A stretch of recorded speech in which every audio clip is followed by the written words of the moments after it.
So look, man, there's this dude from my hometown. He had like a lot of Class A child molesting charges. At this time, I was at Miami Correctional Facility. I was in the hole for a little bit, and I got back out, but I got a bunch of contraband tobacco, which I didn't smoke, but we weren't supposed to have it.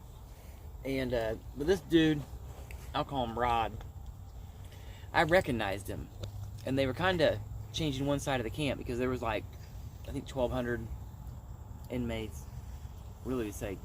Just to really say convict, a lot of old school, because inmate, it's just more of a politically correct term, like you're locked up for a long time. But anyways, there's like 600 or 1,200 inmates on each side in this main building, and so it can be run like two independent prisons. And they were changing the Phase 2 side of Miami, where ICE detainees are going now too, to kind of like in the south they call it Fall Camp, but it'd be like a Chomo camp. Well, this dude comes up there because they came there first, and in this segregation unit. Well, he was in a cell kind of across from me. Dude next to me, he said, "Hey man, can you pass this razor?" They had been communicating. Dude had an idea. I'm not gonna say if I knew or didn't know what was kind of going on. I had a pretty good idea. So he ties the razors over to me like what they call Cadillacs, like something. You take a string, rope, blanket, out of blanket, sweatshirt, whatever. And you tie some batteries, wrap them up, tape them, whatever, and you slide it. You can shoot something over to another cell. There's a gap under the door. So I put the razors on there, a couple of them. Well, he had broken some down, so they were just blades. Well,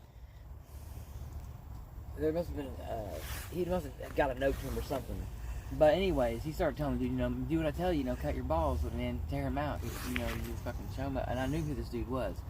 And it didn't probably help because I had done told this dude, slid a kite over to him, and told him that I knew who this dude was. So that's how I kind of knew what was going on. But when the CO come by, dude fell back, man. He was like shaking, and I seen his foot under the door. The door slid open. They called medical, like a code. I don't know what the fuck it was, but and dude was laying there just gyrating, shaking, and he had pulled his testicles out. He cut his nuts out of himself, right? And like one was still hanging by the cord. His nutsack was doing blood all between his legs. That's everything. It was a big bloody mess, right? It looked like he had a baby or something, right? And because dude told him to cut his nuts out, man. Fucking predator. He had a bunch of Class A felonies, and that day he lost his nuts. I don't know. They made him do it? I mean, he was in a segregated cell, but he was having to go